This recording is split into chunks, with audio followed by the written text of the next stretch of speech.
Welcome viewers. நான் போடக்கூடிய ஒவ்வொரு வீடியோவும் முழுக்க முழுக்க விழிப்புணர்வுக்காக மட்டும்தான். வீடியோவை முழுமையா பாருங்க. அப்பதான் நான் என்ன சொல்ல வரேன் அப்படின்றது உங்களுக்கு புரியும். சரியா ஜூன் மாசம் 1ஆம் தேதி 2026 பெங்களூருவில் இருக்கக்கூடிய ஒரு பகுதியில ரேகா என்று சொல்லக்கூடிய ஒரு பெண் தன்னுடைய தோழி வீட்டிலிருந்து தன்னுடைய அம்மாவுக்கு கால் பண்றாங்க. அது மாதிரி அவங்க கால் பண்ணும்போது காலை சரியா 8:40 கால் பண்றாங்க. அது மாதிரி கால் பண்ண அவங்களுடைய அம்மாவுடைய மொபைல் நம்பர் சுவிட்ச் ஆஃப் அப்படின்ட்டு வருது. திரும்பவும் ஒரு 9 மணி போல கால் பண்றாங்க. மதியம் 12 மணி, மாலை 4 மணி, இரவு 8 மணி, இது மாதிரி தொடர்ந்து எத்தனை முறை கால் பண்ணாலும் அவங்களுடைய அம்மாவுடைய மொபைல் நம்பர் சுவிட்ச் ஆஃப் அப்படின்ட்டு மட்டும் தான் வருது. இதனால பயந்து போன அவங்க என்ன பண்றாங்க அப்படின்னா, பக்கத்து வீட்டில் இருக்கக்கூடிய ஒரு அக்காவுக்கு கால் பண்றாங்க. அக்கா என்னன்னு சொல்லி தெரியல. நான் என்னுடைய கிளாஸ்மேட் என்னுடைய தோழியினுடைய வீட்டுக்கு வந்திருக்கிறேன். ஆனா என்னுடைய அம்மாவுக்கு கால் பண்ணா மொபைல் நம்பர் சுவிட்ச் ஆஃப் அப்படின்ட்டு வருது. நான் இப்போ உடனடியாக என்னுடைய அம்மா கிட்ட பேசணும். என்னுடைய அம்மாவுடைய மொபைல் ஏதாவது ப்ராப்ளம் ஆகிட்டு இருக்கிறதா என்ன?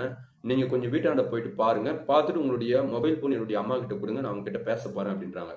இதை கேட்ட அந்த பக்கத்து வீட்டு அக்கா என்ன பண்றாங்க அப்படின்னா, நேரா கிளம்பி ரேகாவுடைய வீட்டாண்ட போறாங்க. போயிட்டு பார்த்தா முன்பக்கம் பாத்தீங்கன்னா கதவு உள்பக்கமா பூட்டி இருக்குது.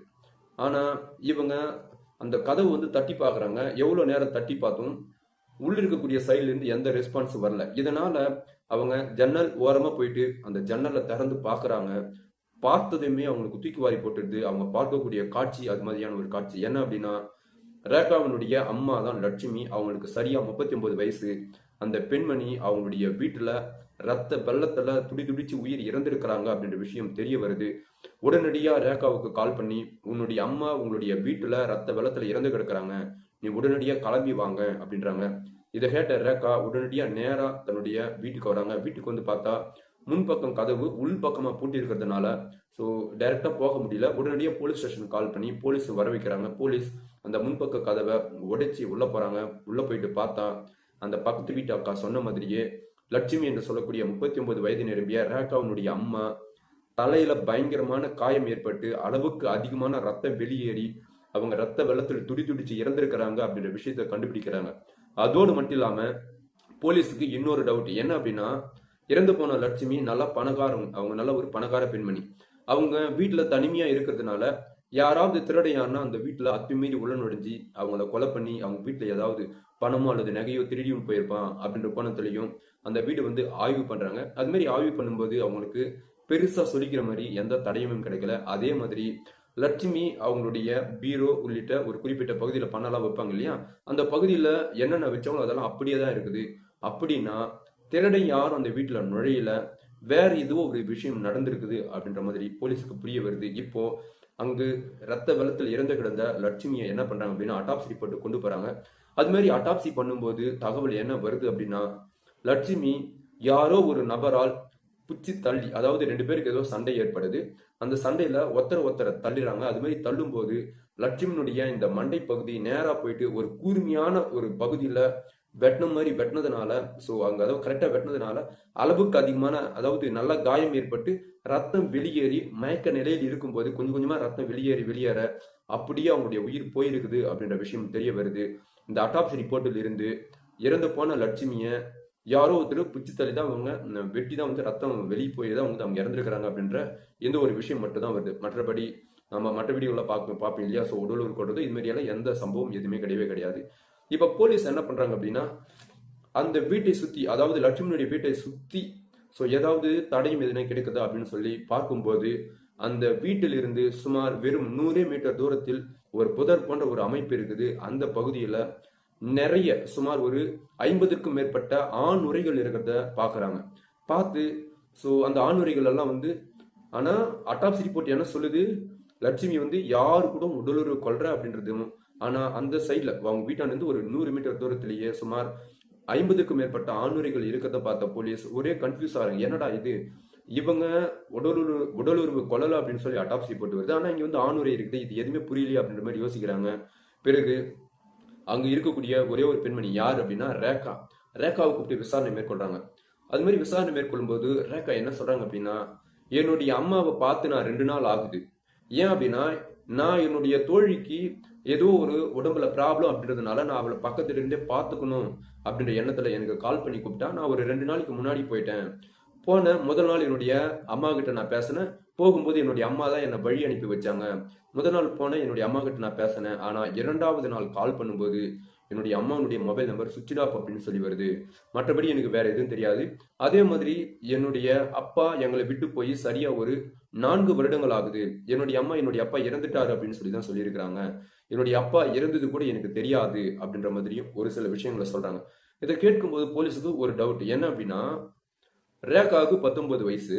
ஒரு 4 வருஷத்துக்கு முன்னாடி ரேகாவுடைய அப்பா இறந்துட்டாங்க அப்படின்னா கட்டாயம் ரேகாவுக்கு தெரியாமையா இருக்கும்.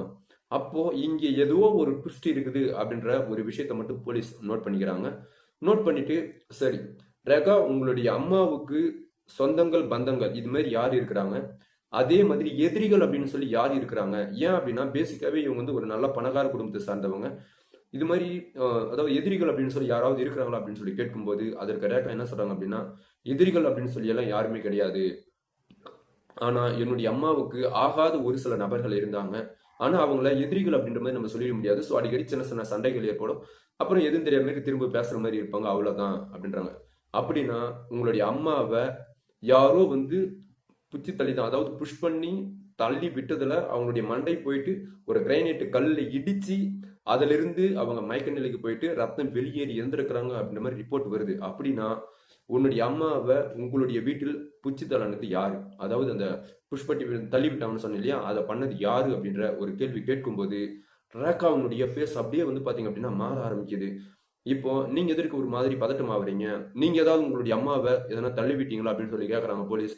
இல்ல இல்ல, நானும் எதுவுமே பண்ணல, என்னுடைய அம்மா தான் போயிட்டு விழுந்துட்டாங்க அப்படின்னு சொல்லி சொல்ல, இதை கேட்ட போலீஸ் ஓகே இவங்க தான் ஏதோ ஒரு தவறு, அதாவது அம்மாவுக்கும் மகளுக்கும் ஏதோ ஒரு பிரச்சனை ஏற்பட்டு இருக்குது.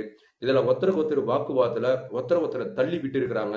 இது மாதிரி தள்ளி விடும்போது ரேகா அவங்களுடைய அம்மாவை எப்படி தள்ளி விட்டாங்களோ அவங்க நேரா போயிட்டு ஒரு கிரைனேட் கல் கூட இருக்கக்கூடிய ஒரு கிரைனேட் கல்லில் போயிட்டு அவங்களுடைய தலை மோதி அந்த தலைப்பகுதி வெட்டி கீழே மயக்க நிலையில் இருக்கும் போதும் தன்னுடைய அம்மா மயக்க நிலையில் இருக்கிறாங்களே அவங்களை ஏதாவது நம்ம காப்பாற்றணும் அப்படின்னு சொல்லி கொஞ்சம் கூட நினைக்காத ரேகா அவங்களுடைய அம்மா எப்படியாவது சத்தா கூட பரவாயில்ல அப்படின்ற மாதிரி கோபத்துல வெளிவந்திருக்கிறாங்க.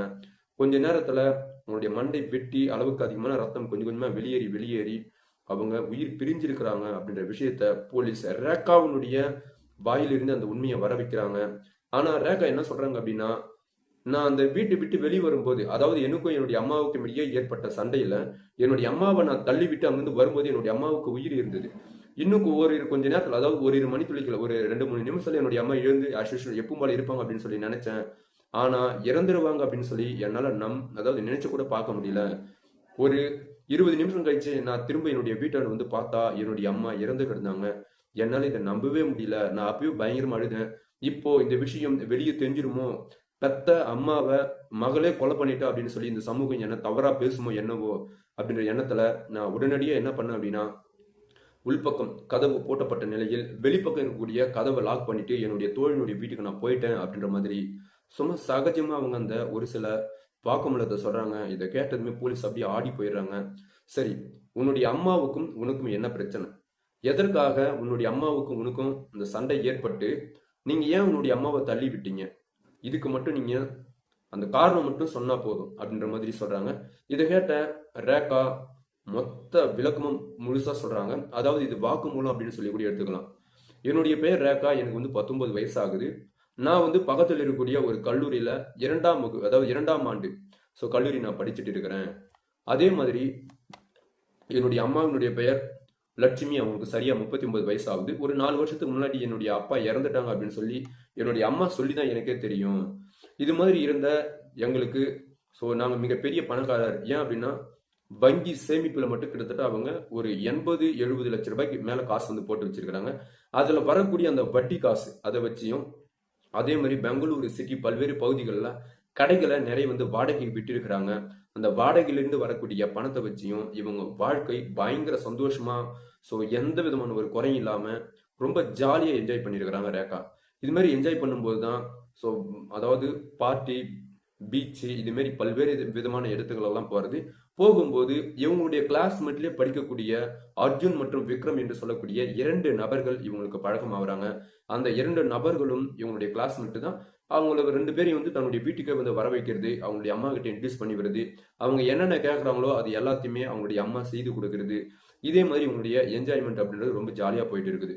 ஒரு நாள் என்ன பண்றாங்க அப்படின்னா, அந்த அர்ஜுனும் விக்ரமும் இரவு நேரத்துல லட்சுமி அதாவது ரேகாவுடைய வீட்டுக்கு வந்திருக்கிறாங்க.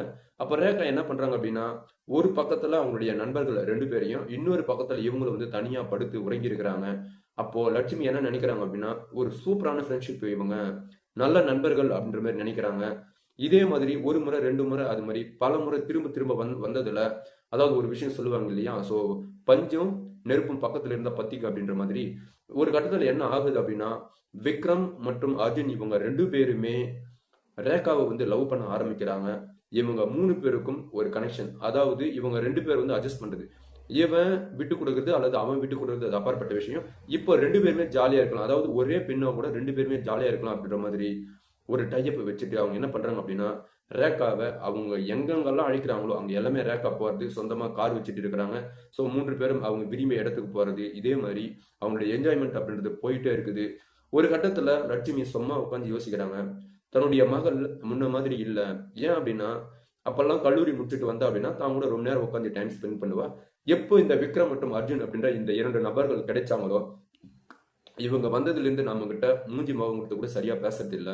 அப்படின்னா தன்னுடைய மகள் வேற ஏதோ ஒரு தவறான ரூட்ல போயிட்டு இருக்கிறா அப்படின்ற மாதிரி தன்னுடைய மகளை கூப்பிட்டு வான் பண்றாங்க. நீ இதற்கு பிறகு அந்த 2 பேர்கிட்ட நீ பேசக்கூடாது. அதே மாதிரி நீங்க எங்க வண்டியாலும் ஊற சுத்தக்கூடாது. அது மாதிரி நீ போறதா இருந்தா நானும் உன் கூட வருவேன் அப்படின்ற மாதிரி ஒரு சில கண்டிஷன் போடுறாங்க. ஆனா இந்த கண்டிஷன் எல்லாம் ரேகா ஏத்துக்கிட்டாங்களா அப்படின்னா சுத்தமா கிடையவே கிடையாது. ஓரிரு வாரங்கள் பொறுமையா இருக்கிறாங்க. திரும்பவும் தன்னுடைய நண்பர்கள் கூட போறாங்க.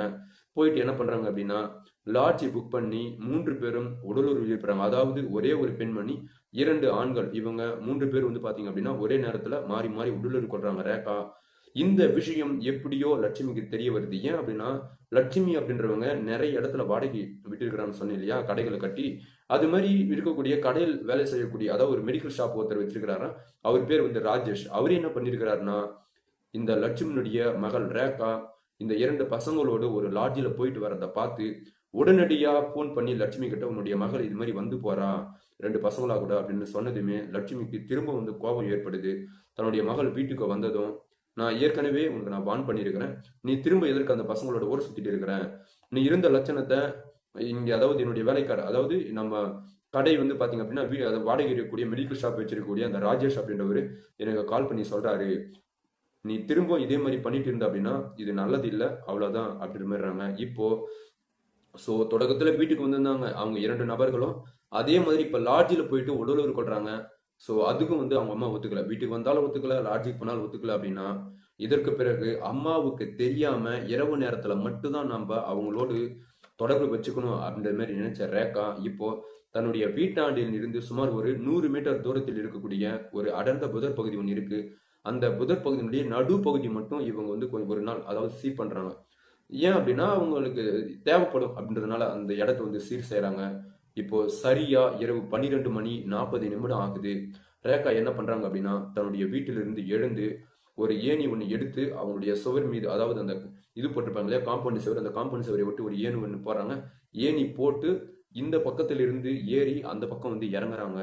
இது மாதிரி இறங்கி என்ன பண்றாங்க அப்படின்னா, அவங்க வீட்டாண்டு ஒரு 100 மீட்டர் தூரத்தில் இருக்கக்கூடிய அந்த அடர்ந்த புதர் பகுதிக்கு போறாங்க. அங்க போனா ஏற்கனவே அர்ஜுன் மற்றும் விக்ரம் 2 பேரும் வந்து இவங்களுக்காக வெயிட் பண்ணிட்டு இருக்கிறாங்க. இப்போ திரும்பவும் ஒரு பெண் மற்றும் 2 ஆண்கள் ஒரே நேரத்தில் உடலுறவு கொள்றாங்க.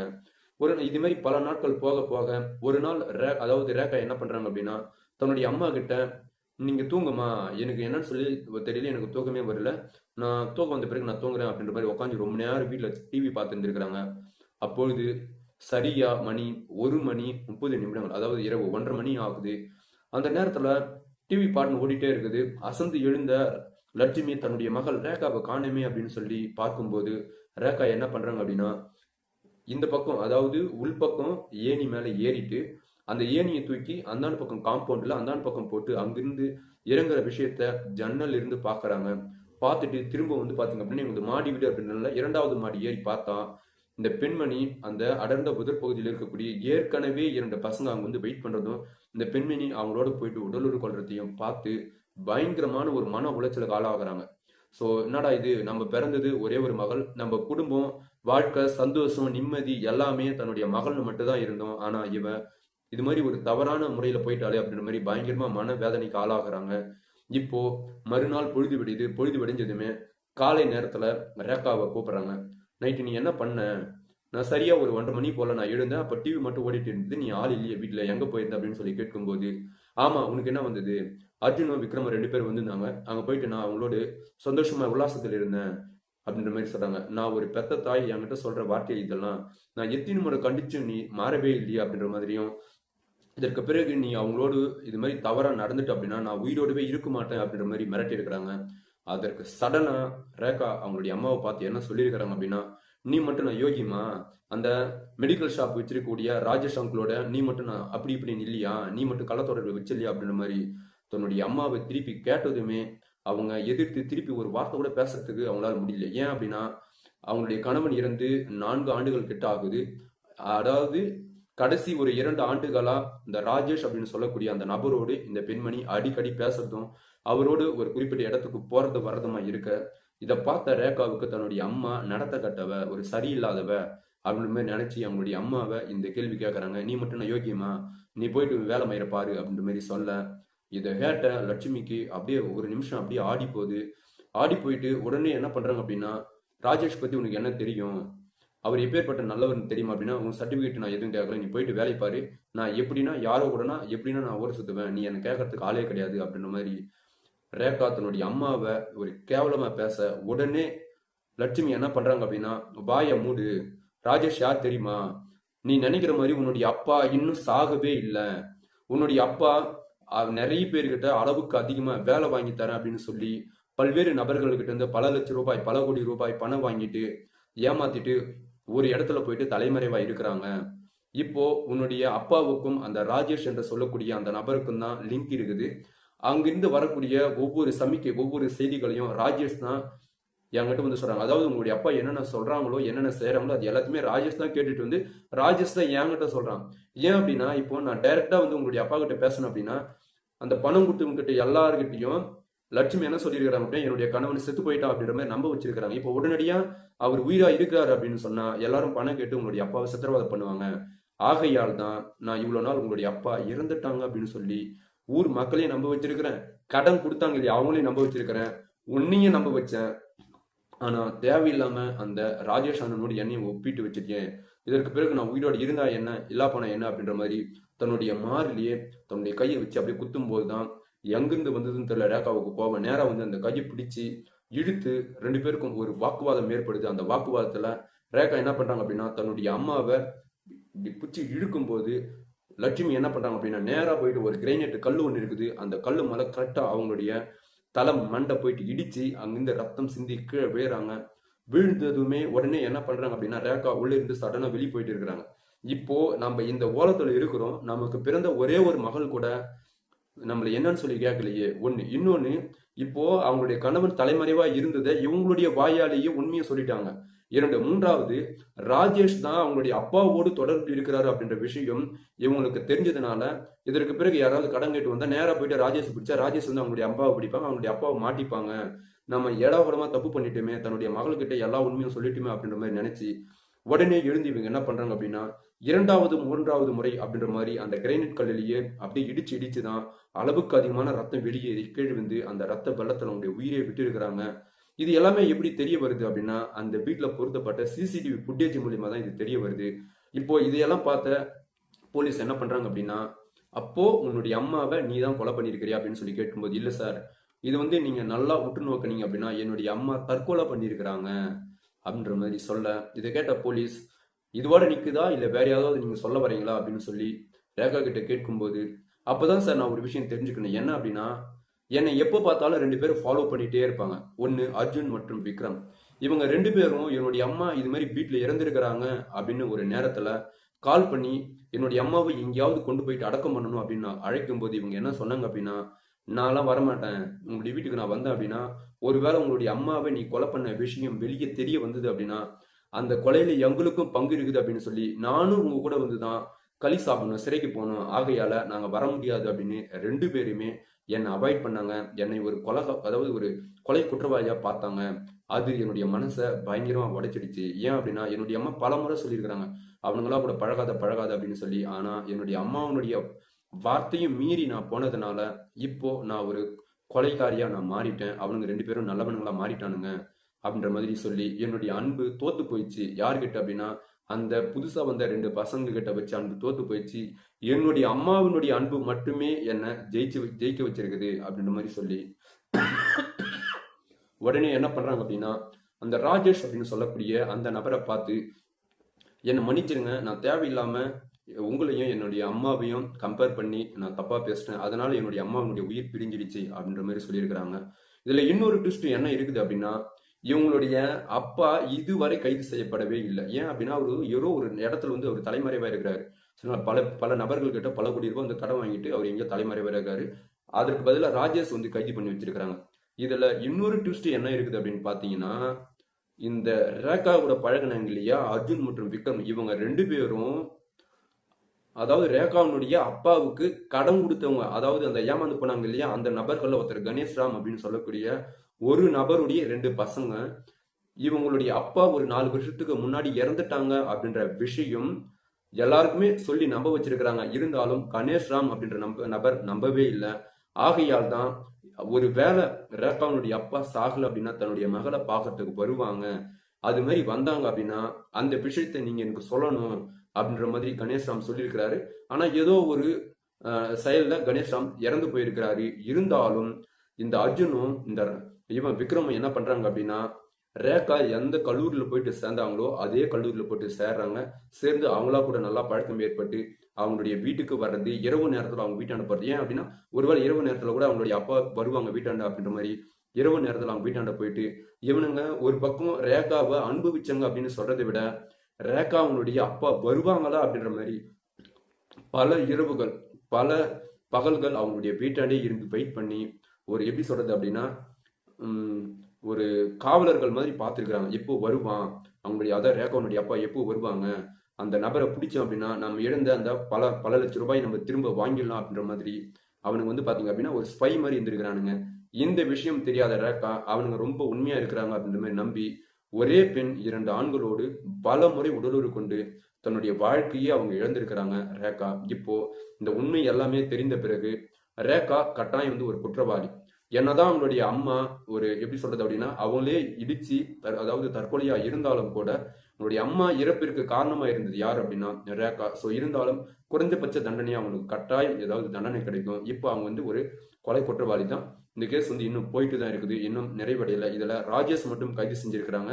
ஆனா ரேகாவுடைய அப்பா வந்து இன்னும் கைது செய்யப்படவே இல்லை அப்படின்றதான் உண்மை. சரிங்களா? ஸோ இந்த கேஸை பொறுத்த வரைக்கும் அம்மாவுடைய பாசம் அப்படின்றதான் வந்து பாத்தீங்க அப்படின்னா ஸோ வென்று இருக்குது. இவங்க வச்சாங்களே 2 பசங்க மீது பாசம் அது வந்து தோத்து போயிருக்குது. ஸோ எப்பவுமே அவங்களுடைய அப்பா செய்த தவறால அவங்களுடைய அம்மா தன்னுடைய கணவன் உயிரோடு இருக்கும் போதே தான் ஒரு விதவை அப்படின்ற மாதிரி ஸோ கொஞ்ச நாள் அவங்களுடைய குடும்பத்தை நடத்திருக்கிறாங்க. இப்போ அந்த ராஜேஷ் என்று சொல்லக்கூடிய ஒரு நபரோடு தொடர்பு இருக்குது அப்படின்ற மாதிரி அவங்க அதாவது லட்சுமியுடைய மகளான ரேகாவே சந்தேகப்படும்படி அவங்க வாழ்க்கை அமைஞ்சிருக்குது. இதையெல்லாம் பார்த்து தான் லட்சுமி நம்ம இதுக்கு மேலே நம்ம உயிரோடு இருக்கக்கூடாது அப்படின்ற மாதிரி அவங்க தற்கொலை பண்ணியிருக்கிறாங்க.